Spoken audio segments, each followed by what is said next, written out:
Waziri wa kawi Monica Juma anatangaza mabadiliko kadhaa katika sekta ya kawi. Tusikie kinachoendelea kwa sasa. A sharp focus on the implementation of the recommendations of the Presidential Task Force report on the power purchase agreements.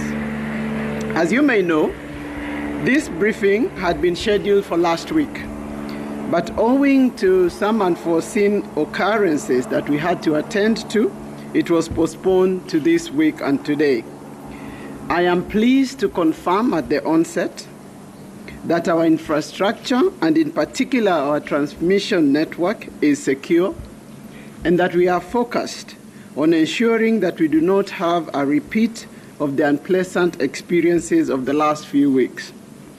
More fundamentally, this experience underscores the imperative for reforms that will stabilize and secure our national grid. I therefore wish to make this crystal clear at the onset of this briefing.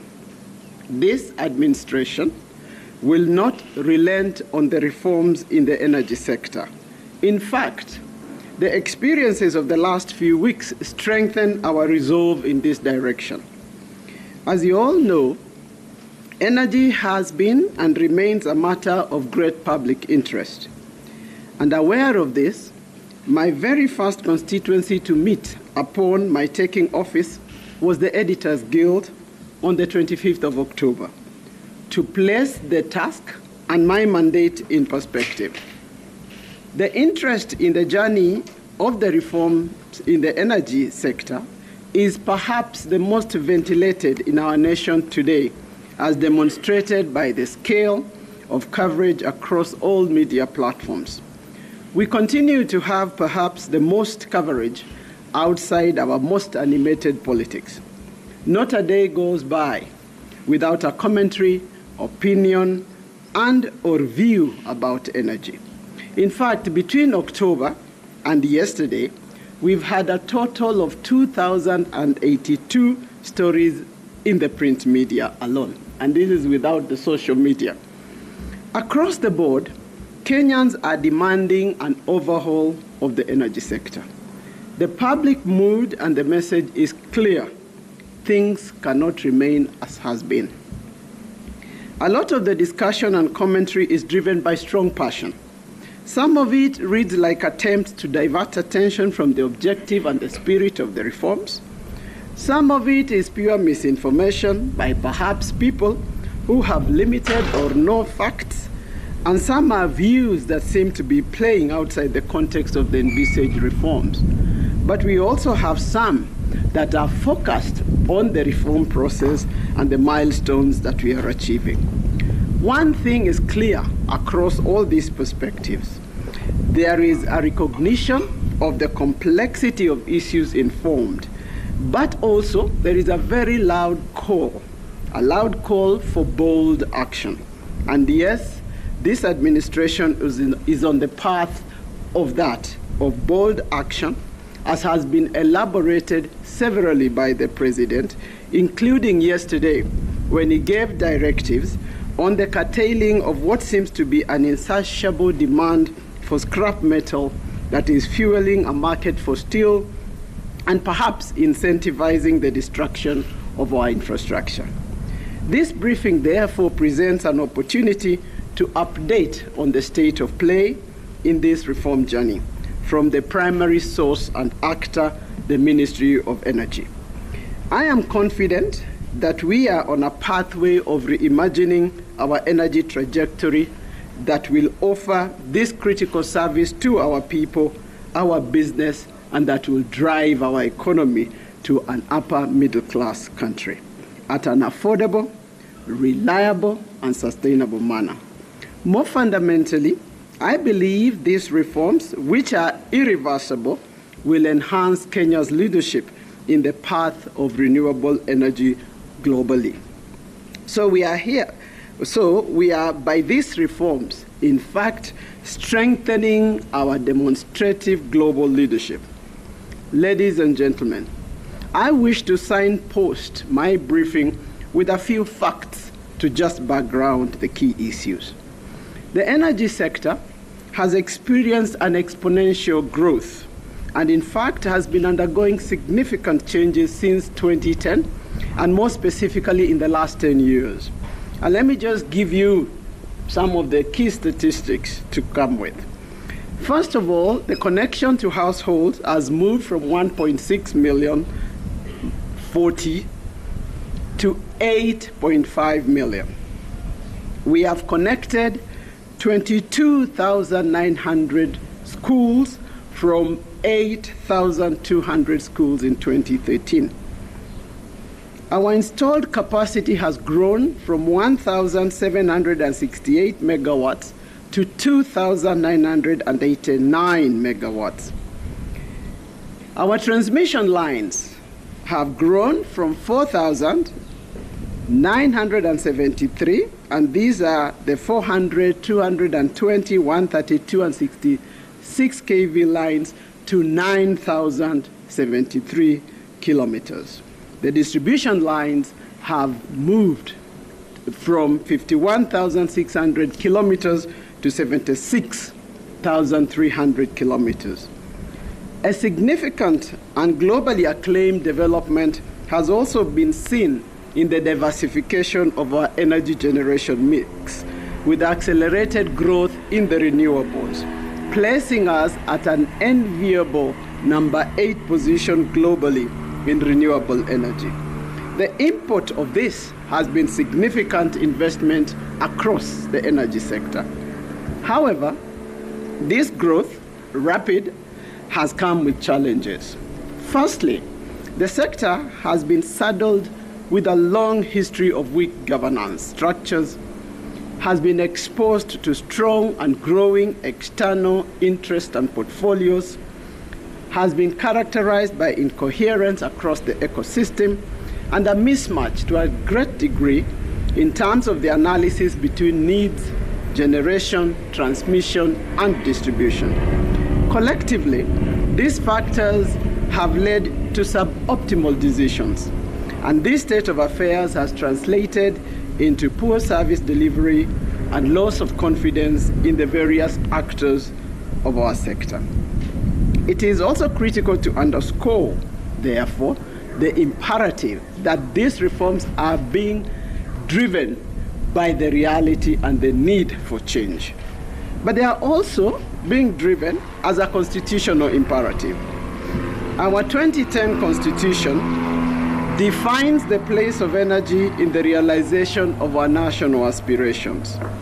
These reforms are therefore aimed at ensuring that we respond to this constitutional mandate to provide clean, affordable, reliable, and accessible energy.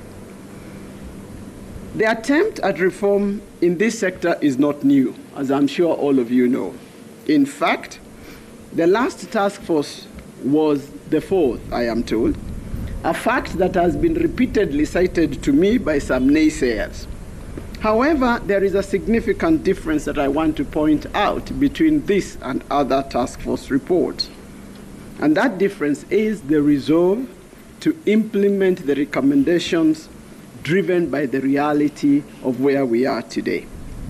Ladies and gentlemen, the energy sector is at a tipping point, and the only choice we have is to turn it around.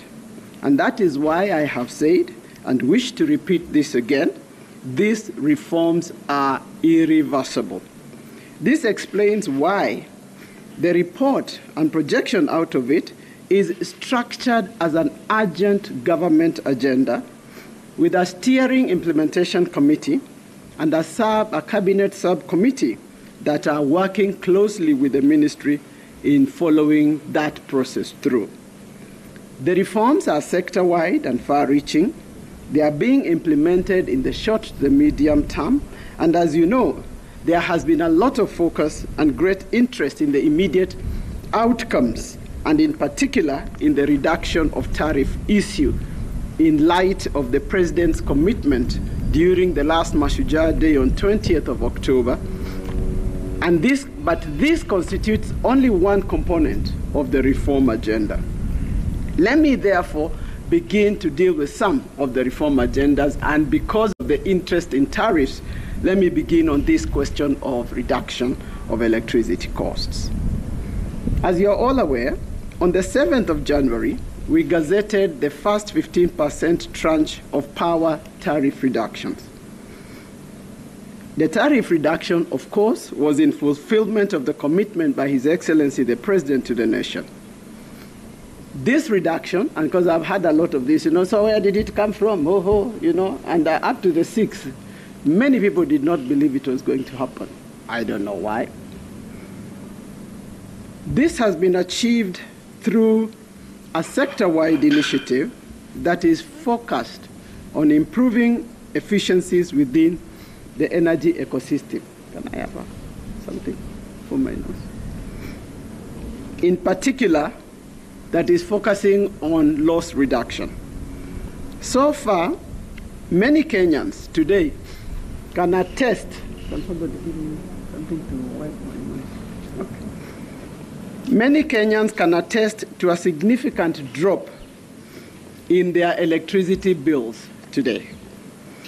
Key emphasis here is that while we were targeting a 15% reduction in tariff, in fact, our lower tier customers are enjoying a reduction of up to 23%.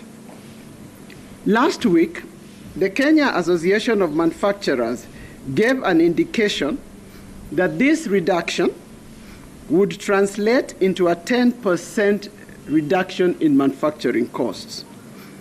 These actions are critical at this point when the nation is recovering from the COVID-19 pandemic. It will get money into people's pockets and it will reduce production, especially at the small and medium enterprise levels. We are following through on a number of measures and actions that will continue to improve efficiency across the sector. We are also focused on reforms around the institutions in order to strengthen alignment, transparency, and accountability. The Kenya Power and Lighting Company is a critical utility and a key entry point for these reforms. And we have some good indications. The improved KPLC is a critical entry point to these reforms because it is the final deliverer of the service of power to our people. And the reforms are already beginning within the KPLC to bear fruit. But we appreciate that a lot of work remains to be done to restore the KPLC into an operationally efficient and financially stable utility. But work is also going on in this regard across the entire utility and its service chain. We are looking at business processes and, more importantly, growing the sense of accountability for responsibilities of every staff and or supervisor. But this exercise is not limited to the KPLC. We are also looking at the other sagas in the ministry to ensure alignment across the ecosystem. For instance, you will have noticed, if you have been looking at this sector closely, that we are moving towards mandating agencies in a manner that aligns their work to the value chain. For example, prospecting, so that we can have the GDC focusing on prospecting, generation.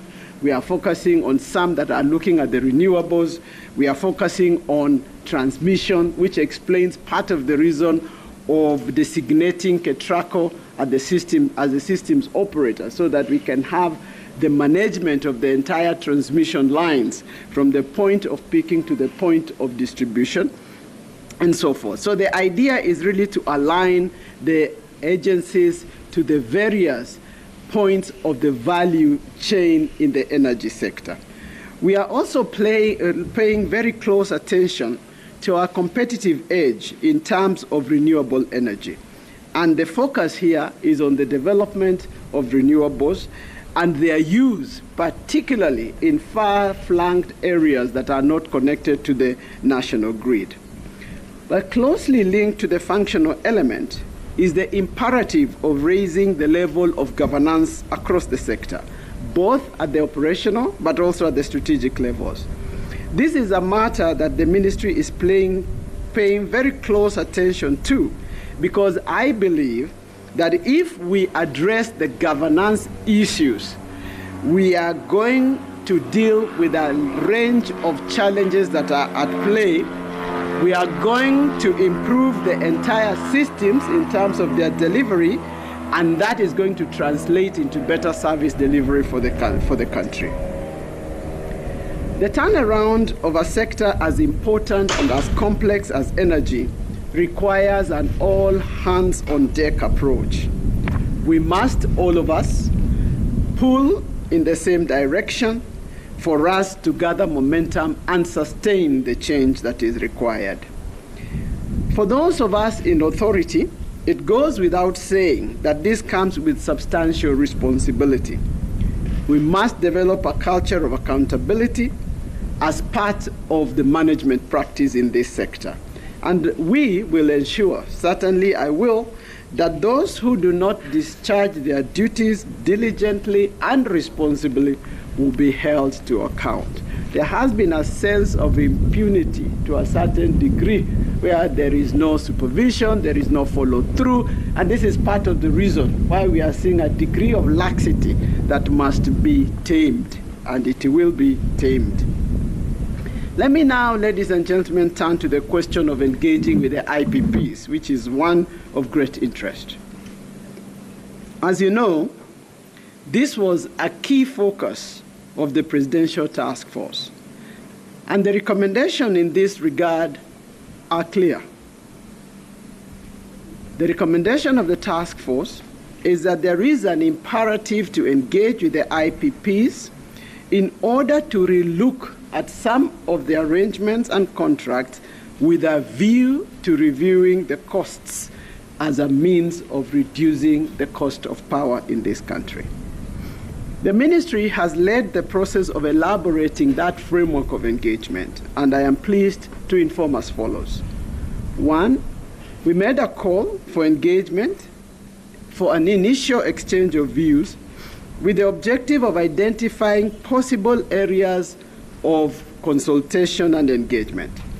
I am pleased to report that the IPPs not only heeded this call, but have actually engaged with us in listening sessions that were chaired by CAS and outlined a number of areas of interest. The engagements have been constructive, and many have offered pointers that are invaluable towards our objective of making our power competitive, suitable, stable, and accessible.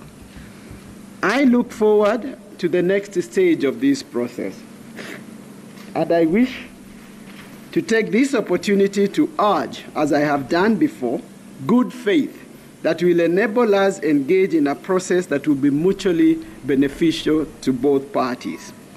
We, as government, have a first-order responsibility to our citizens that is prescribed by the Constitution. In this case, we are expected and called to provide affordable, reliable, least-cost power that will enable our nation to be regionally and globally competitive. Having looked at some of the contractual, I strongly believe that there is room for improvement that will enable us to benefit, and believe that analysis already done. At the end of this process, we will have a robust framework that ensures risks are more evenly distributed, resulting in a better, balanced, and more sustainable commercial arrangements. We are in the final preparatory stages for the official engagements with each of the IPPs. So far, as is demonstrable, the government has extended herself, including in taking critical actions towards the objective of reduction in tariffs. It is my hope that this goodwill by government will be reciprocated by the IPPs when we commence the formal negotiations. I also strongly believe that this process can be undertaken in an amicable manner that is mutually beneficial. Considering that the government has a primary responsibility of providing for its citizens, and that the investors, IPP, have a corresponding and shared objective to support Kenya's aspiration for development, it is possible to strike a win-win end situation.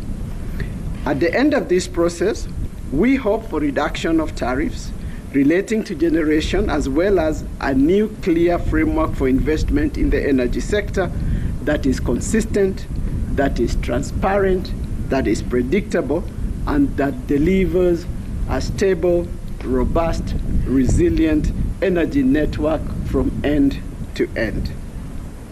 Ladies and gentlemen, while the reform agenda is a large and complex task, it is taking place in a rapidly evolving context. The global push for decarbonization has placed renewable energy at the core of this agenda. And Kenya, as you all know, is at the forefront of that, with over 92% of our electricity currently generated from renewable, clean energy sources.